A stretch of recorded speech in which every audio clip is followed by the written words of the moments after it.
Vice Mayor Katie Angeles nanumpa na bilang bagong alkalde ng Tarlac City matapos na i-disqualify ng COMELEC si Susan Yap Sulit. Narito ang report.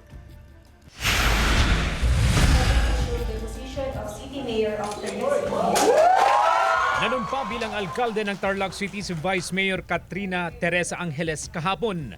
Pinangunahan ni Judge Eric Voltaire Pablo ng MTCC Branch 2 ng Tarlac City ang off-taking ceremony.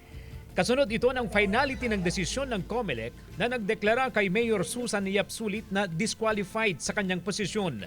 Kinumpirma rin ng COMELEC na ang end bank ruling na nagpawalang bisa sa proklamasyon ni Yap Sulit dahil sa issue ng residency requirement ay naging final and executory.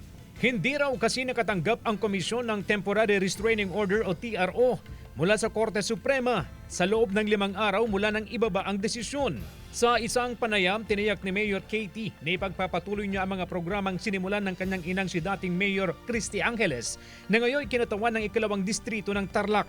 Hindi po natin to inaasahan na mangyari, pero dahil God's will, God's providence po, Panginoon na po ang nagdesisyon, ang gumalaw dito. So hindi na po natin, kailangan na po natin to tanggapin ng buong puso at hindi na po natin to pwedeng i-deny.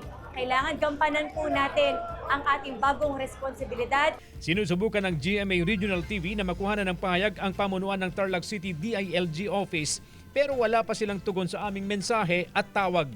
Sinisikap din ng news team na makuhanan ng pahayag si Yap Sulit. Pero sa nauna niyang statement sa kanyang social media noong October 23, sinisiguro niyang gagamitin ang lahat ng legal na paraan upang ipaglaban ang katotohanan. Mananatili raw na buo ang kanyang loob at dedikasyon na maglingkod ng tapat at buong puso sa bawat Tarlacenyo. CJ Torida, One North, Central Luzon.